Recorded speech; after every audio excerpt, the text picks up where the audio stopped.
Bueno, seguimos con el repaso del otro texto que les proponemos como lectura para esta clase, que es el capítulo La Gran Casa de Brujas en Europa, que forma parte del libro, como les decía, Calibán y la Bruja de Silvia Federici. Les recomiendo que cuando puedan lean el libro completo de Silvia porque es el resultado de una investigación muy profunda y muy compleja sobre un periodo justamente complejo en el que se dio esto que ella denomina la transición, entre comillas, del feudalismo al capitalismo.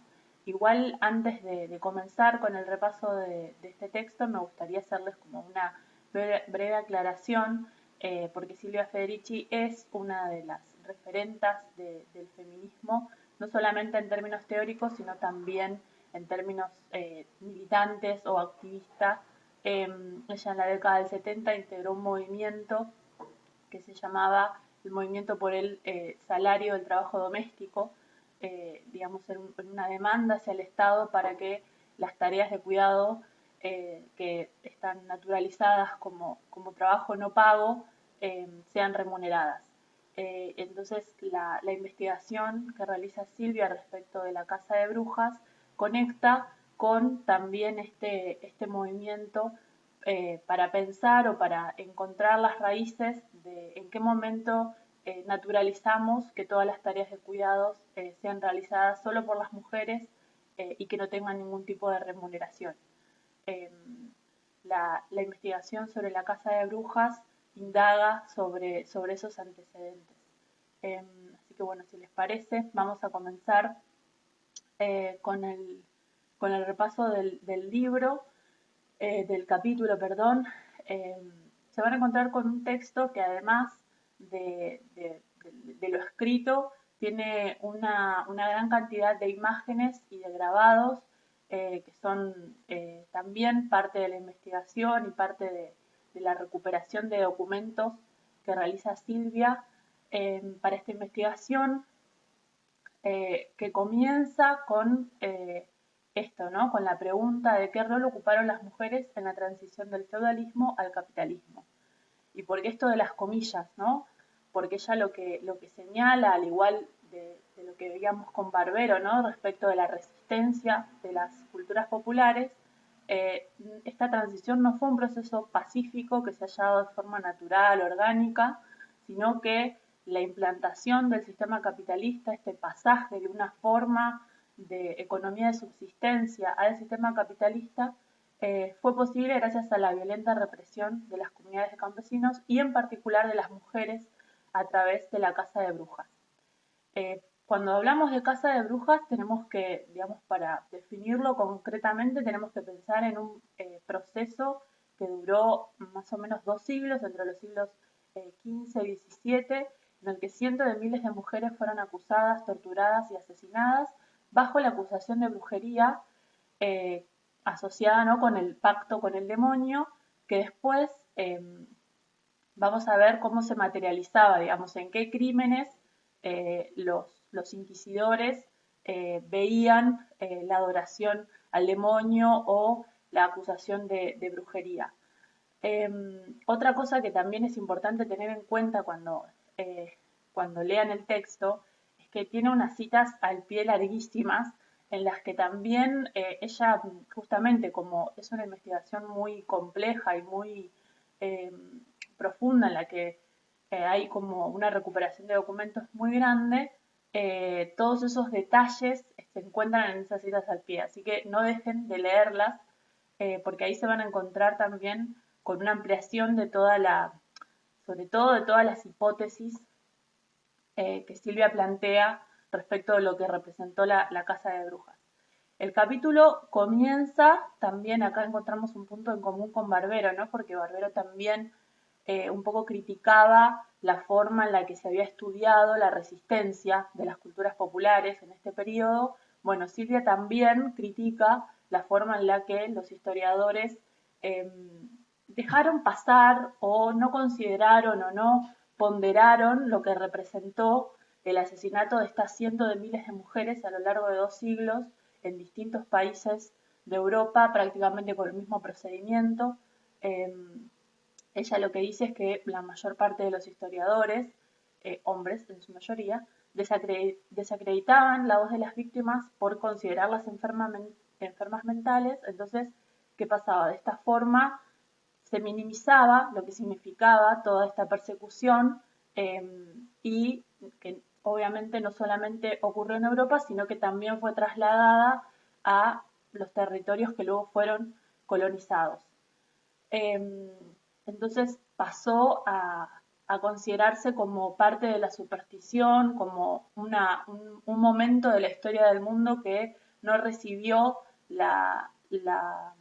el reconocimiento o el análisis que se debía. Me parece que eso es lo que el principal como objetivo de este libro, ¿no? Volver a colocar a la Casa de Brujas dentro del contexto en el que ocurrió y desde allí analizarla con mucha mayor profundidad de lo que fue analizada previamente.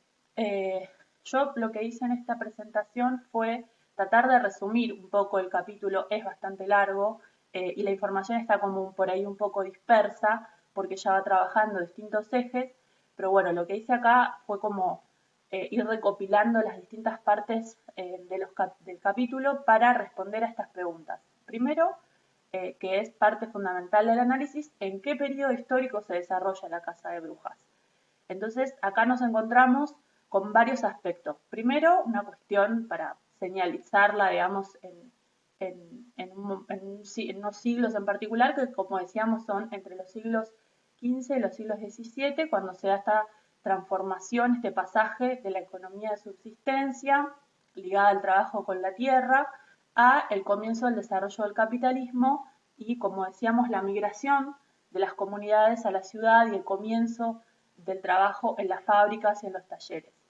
La Casa de Brujas también fue contemporánea de la colonización y el exterminio de las poblaciones del Nuevo Mundo. Nuevo Mundo también ahí aparece en comillas porque es el Nuevo Mundo para los europeos, ¿no? Entonces, esto también es un dato muy importante para este análisis.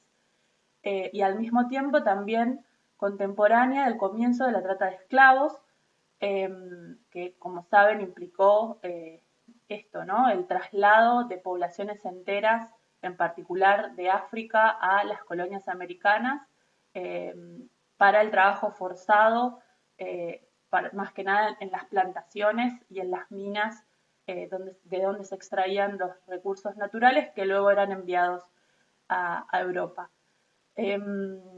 Este proceso también fue contemporáneo del cercamiento de las tierras comunes que se empleaban para los cultivos y las crías de animales. Este proceso Silvia lo desarrolla con mucho mayor detalle en la primera parte del libro y lo que implicó la Inquisición y la persecución de los herejes al mismo tiempo que se daba este proceso de cercamiento de las tierras. Esto lo vamos a ver igual más adelante.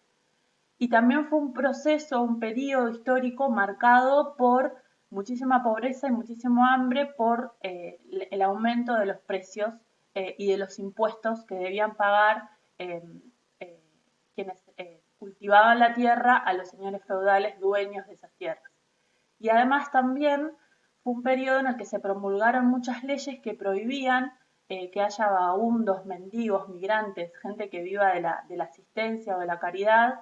El Estado se encargaba de prohibir que haya personas que no estén trabajando o que no estén ocupando algún lugar dentro de este nuevo mercado laboral. Eso también el Estado se encargaba de prohibirlo. ¿Quiénes eran acusadas de brujería? La mayor parte eran mujeres pobres, ancianas, que vivían solas, subsistían, como decíamos recién, de la caridad, de la asistencia, mendigaban.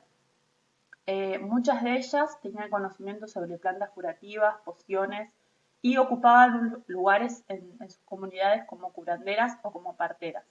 Esto va a ser fundamental para una de las tesis que elabora Federici, que la vamos a ver más adelante. También eran quienes poseían los conocimientos sobre anticoncepción o interrupción de los embarazos. Esto también va a ser muy importante. Y también se empezó a asociar a la brujería con la prostitución y quienes ejercían una sexualidad que no tenía un objeto que no estaba relacionada con la procreación, o muchas mujeres que tenían relaciones por fuera matrimonios también eran acusadas de brujería. Así que esto para tener un panorama de quiénes fueron las víctimas de este proceso. Y después, en los distintos momentos del capítulo, Silvia lo que hace es como ofrecer un panorama de qué forma se llevaba adelante el juicio, la persecución hacia las brujas. En principio, la brujería era considerada un crimen contra Dios y contra la naturaleza, y se penaba con la muerte. La persecución de las brujas era algo que llevaban adelante tanto miembros de la iglesia como jueces, demonólogos, digamos, personas que formaban parte de los gobiernos que se estaban empezando a construir en esa época. La acusación de brujería implicaba que esa mujer había hecho un pacto con el diablo a cambio de sus favores, de dinero, de comida, de prosperidad. Esto en un contexto en el que había muchísima pobreza, como decíamos. Era una acusación que solo con que te acusen de bruja, ya eso era suficiente para que a esa persona se la considere culpable.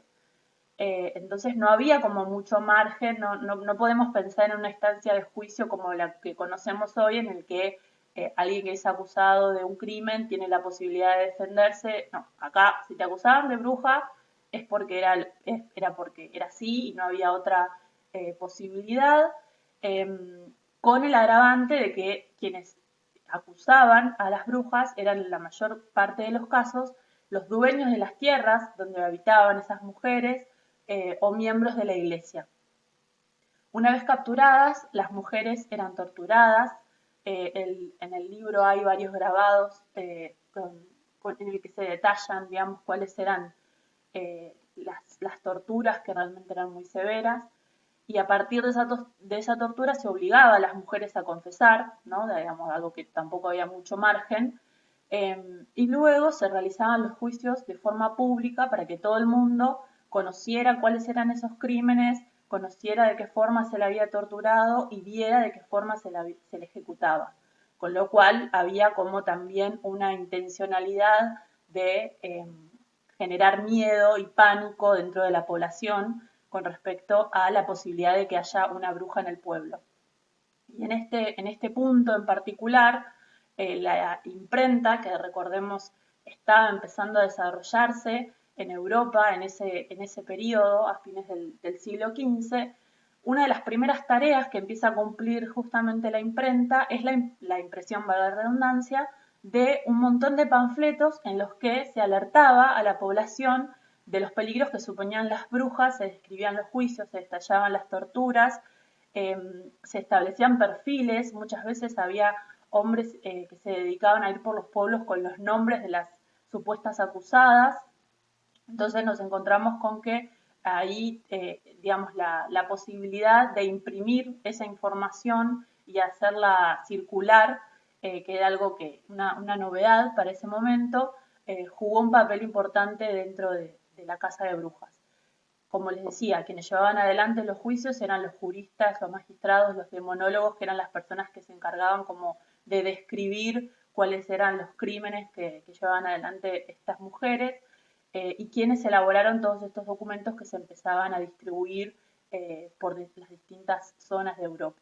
Y un detalle que también menciona Silvia es que todo este proceso contó con el apoyo de los grandes intelectuales del racionalismo moderno. Ella nombra a Thomas Hobbes, a Jean Bodin, a William Shakespeare, a Descartes, personas que tenemos como muy bien ponderadas respecto de sus aportes en la historia y en las distintas disciplinas. Así que también era importante señalar cuál era su lugar dentro de este proceso histórico.